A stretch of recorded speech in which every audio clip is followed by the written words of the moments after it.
En la actualidad, la percepción subjetiva ha reemplazado a la realidad y a la verdad. En este cambio cultural se encuentra una de las ideologías más influyentes y protegidas de nuestro tiempo, la ideología de género, practicada por una minoría e impuesta en una sociedad donde desequilibra desde sus cimientos a toda la humanidad. No hablamos de personas en concreto, hablamos de una estructura ideológica y política que reprime el pensamiento y redefine la verdadera naturaleza del ser humano. Pondremos a este movimiento el Proyecto Torre, dando una alusión a aquellos que en algún tiempo buscaron construir su propia identidad al margen del diseño original. El Proyecto Torre se ha convertido en una maquinaria de poder ideológico. Hoy sus banderas ondean en parlamentos, corporaciones, escuelas, universidades y hasta en templos religiosos. Esto no es casual, es un proyecto político-cultural que busca redefinir la antropología humana. Ha evolucionado de una petición de tolerancia hacia una exigencia de adhesión absoluta. Esto es una revolución cultural con aspiraciones totalitarias. No admite oposición. Todo aquel que no se somete es un enemigo público. Esto ha escalado tanto en cada peldaño de esta torre que hasta el lenguaje mismo ha sido reestructurado. La letra O, que comúnmente usamos, ha sido tomada como una vocal opresora y enemiga de la libertad, por lo que el idioma mismo ahora discrimina. El lenguaje describe la realidad, no la crea.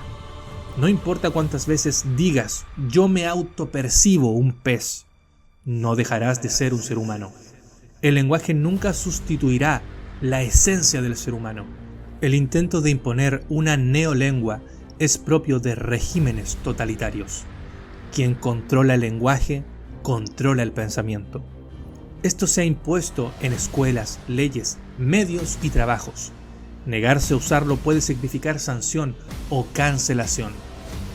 Este lenguaje mutila palabras que no surge naturalmente del habla, sino desde agendas políticas. De este modo, casi se criminaliza el decir los hombres o las mujeres como colectivos generales. No se recomienda nombrar la biología como madre o padre en muchos espacios públicos. Se introduce una forma artificial de hablar que modifica la percepción de la realidad. Por ejemplo, hablar de personas menstruales en lugar de mujeres. Ahora te haré una pregunta que deseo que pienses y respondas en tu corazón con la verdad. En colegios, medios o grupos sociales, ¿qué es lo que se impone más? ¿El uso del lenguaje que redefine el género o lenguaje de señas o braille para podernos comunicar con personas sordomudas o con dificultades visuales? ¿Qué ha sido más impulsado por las agendas políticas? Nadie es censurado o perseguido por no poder comunicarse con una persona con lenguaje de señas o por carecer de habilidades para enseñar a leer braille a una persona ciega. Pero sí puedes ser censurado o perseguido o tachado por referirte a alguien como masculino o femenino. ¿Por qué? Porque la discapacidad no sirve como caballo de Troya para revoluciones culturales. La lucha por accesibilidad de personas sordas o ciegas es una causa noble, pero políticamente neutra. Nadie cambia su visión del ser humano por aprender braille. No derriba la idea de la naturaleza, ni de familia, ni de identidad. Desde una perspectiva biológica, la identidad no es una construcción social, es una realidad objetiva e inscrita en cada célula del cuerpo humano, XX y XY. No son etiquetas culturales, son códigos genéticos que determinan funciones estructuradas y dinámicas corporales que ninguna cirugía puede alterar. La ciencia médica puede intervenir quirúrgicamente, puede modificar la forma, pero no puede cambiar la esencia biológica del ser. Todo intento de redefinición del género mediante hormonas o cirugías no es una confirmación de identidad, sino una adaptación subjetiva. Te haré otra pregunta. ¿Estos movimientos te incitan a aceptar su percepción personal de quiénes son? Muchas veces te imponen esto. Pregunta: ¿quién realmente no está aceptando su identidad? ¿Ellos o uno? Vivimos en un tiempo donde se acusa de odio a quien simplemente reconoce lo que la realidad grita desde cada célula, que el ser humano es sexuado por diseño. El discurso dominante sostiene que quien no valida las nuevas identidades está siendo excluyente, pero ¿quién está realmente negando la identidad? La verdad es esta: es autoengaño exigir que todos validen una percepción que niega la propia esencia biológica del ser. Entonces, ¿quiénes realmente alteran la biología? ¿Quiénes realmente están aplastando el núcleo de la humanidad? ¿Quién está forzando a quién a cambiar? ¿El que exige hormonas, bisturí, pronombres nuevos para sentirse aceptado? ¿Desde cuándo una emoción interna o un gusto puede anular una estructura biológicamente entera? ¿Por qué debo fingir que tú eres algo que ni tu cuerpo ni tu genética pueden confirmar? ¿No es más coherente amar a alguien por lo que realmente es que por lo que quiere creer que es? Te diré algo, tal vez incluso lo más importante hasta este punto. La verdad más obvia es la más negada. El ser humano nace de la unión de un hombre y una mujer. Un género masculino y un género femenino son los que crean vida. No es una opinión, no es una creencia religiosa, es un hecho. Toda vida humana proviene de un hombre y una mujer, biológicamente diseñados para formar vida. Puedes modificar el cuerpo, puedes alterar el lenguaje, puedes silenciar a quien piense diferente, pero no puedes crear vida sin hombre y sin mujer. Si todos los seres humanos adoptaran como norma la atracción hacia su mismo género, créeme, la humanidad en una sola generación se extinguiría. E incluso los únicos que quedarían reproduciéndose serían los animales, que no razonan. Ellos, que no razonan, seguirían reproduciéndose, perpetuando su naturaleza y existencia. Por lo que la práctica universal de la relación entre dos hombres o entre dos mujeres llevarían progresivamente a la humanidad a desaparecer en tan solo una generación. Periodistas, actores, influencers, políticos publican mensajes como "amor es amor, celebramos la diversidad, todos con la bandera". Pero si los confrontas con una pregunta directa y honesta, ¿tú te quedarías con una pareja de tu mismo género? La respuesta, en la inmensa mayoría de los casos, sería: no, claro que no, yo soy hetero. De hecho, la mayoría de los líderes de opinión en matinales, televisión, influencers o figuras públicas son hetero, y no se quedarían para toda la vida con alguien de su mismo género. Pero, ¿por qué si esto es normal? ¿Por qué no? Ese es el doble discurso para quedar bien ante la sociedad de hoy. Apoyan como símbolo político y no como proyecto de vida. Celebran en otros lo que jamás aceptarían en sí mismos. Es como apoyar activamente el veganismo con una hamburguesa en la mano. Y déjame decirte algo. Desde una perspectiva cristiana, el ser humano no es un proyecto personal, sino una creación con diseño y propósito. No es odio afirmar que hay verdad objetiva. No es intolerancia decir que no todo deseo debe ser afirmado. No es violencia recordar que el cuerpo tiene un diseño con sentido. Esto no es un llamado al desprecio ni a la exclusión. Es un llamado al pensamiento libre, a no entregar la verdad a cambio de la aprobación cultural, a recordar que los imperios ideológicos caen, pero la verdad siempre permanece. Sin embargo, debemos hacernos una pregunta clave. ¿A quién va dirigido este ataque de ideología? Todo ser humano merece respeto, dignidad y verdad. Sin embargo, hay movimientos y entidades que mueven masas por medio de proyectos políticos. Este ataque tiene 3 efectos principales. Ojo con este término, efectos. Estos son los efectos principales.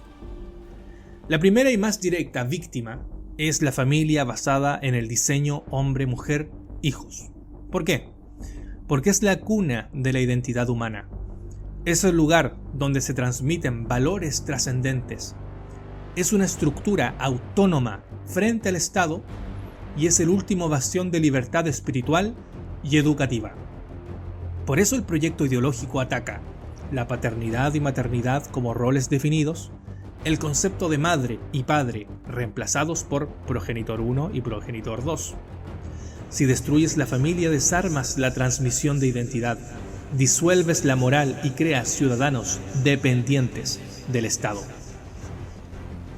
Esta ideología promueve la idea de que el género es una construcción social subjetiva, aplastando la biología, por lo que la biología ya no importa, la verdad ya no es objetiva, el cuerpo es una cosa que puedes rediseñar a voluntad, la identidad se convierte en una autocreación narcisista. Eso destruye la noción de naturaleza humana. Ya no hay esencia, no hay propósito, ni orden. Y un ser humano sin esencia, sin verdad objetiva, es fácil de manipular. El cristianismo afirma que la verdad está por encima de la opinión personal. Asegura que el cuerpo tiene sentido y no es un error de diseño. Defiende que el amor está unido a la verdad y al bien. Eso es inaceptable para la ideología del proyecto Torre. Por eso, se ataca la Biblia, se ridiculiza la figura del cristianismo, se excluye la opinión cristiana de los espacios públicos y en algunos casos se censura a quien habla sobre moral objetiva. Pero ¿quién está detrás de todo esto? Esto es una red de intereses convergentes que se benefician de la destrucción del orden natural. Organismos como las Naciones Unidas promueven activamente la ideología en nombre de derechos humanos, financiando programas educativos que ideologizan a los niños desde la infancia. Porque un mundo sin estructuras naturales es más fácil de controlar desde arriba. Un ciudadano sin raíces es un ciudadano manejable. Así, las corporaciones multinacionales promueven estas agendas por rentabilidad. Por ejemplo, durante el mes del orgullo, colocan banderas, venden identidad como si fuera un producto, lo hacen como una mercancía emocional, porque la autopercepción y ausencia de valores generan consumidores adictos al cambio, al vacío que necesita más producto.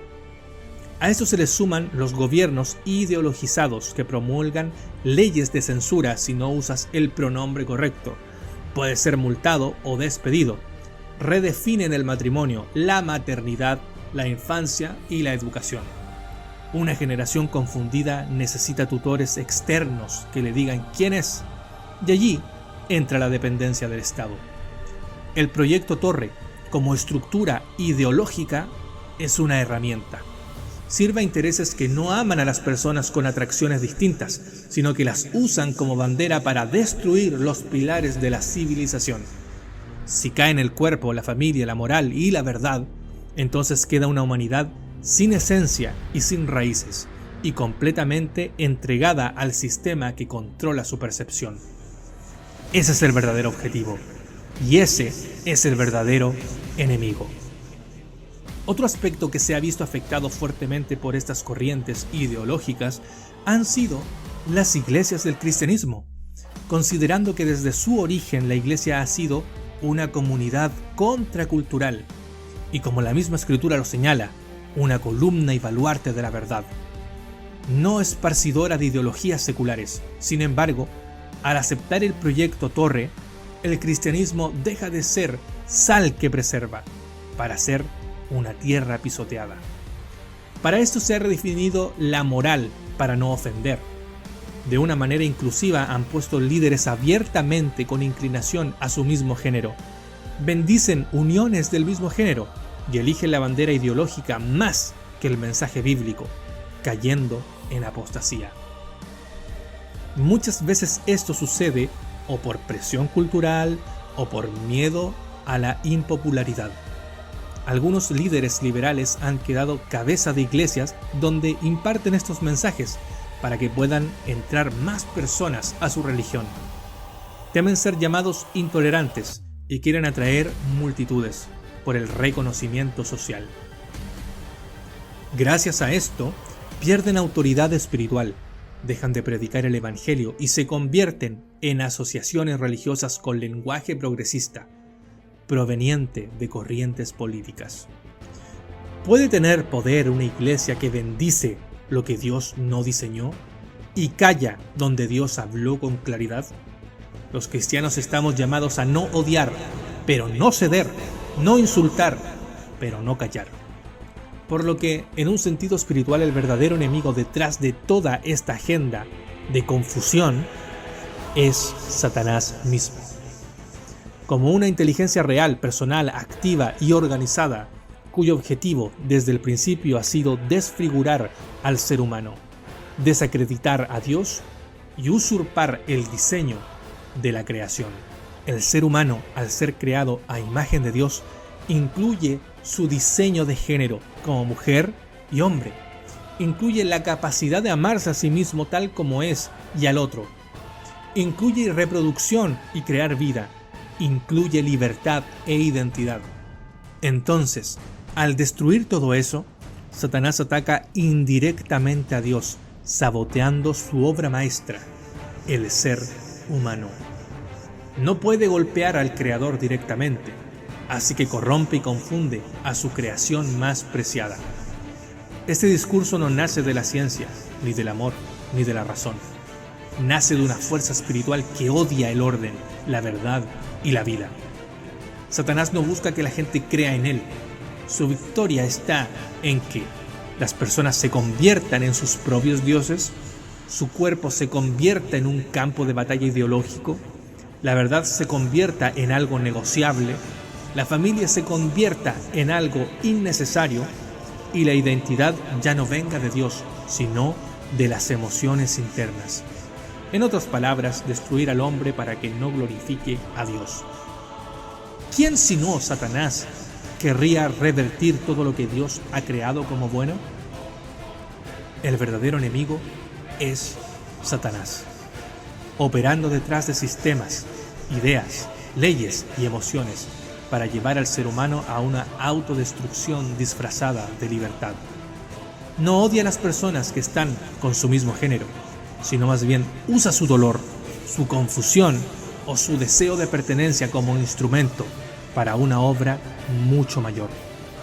Reescribir la humanidad sin Dios, redefinir la verdad y levantar una nueva torre, donde el hombre adore su propia imagen en vez del rostro del Creador.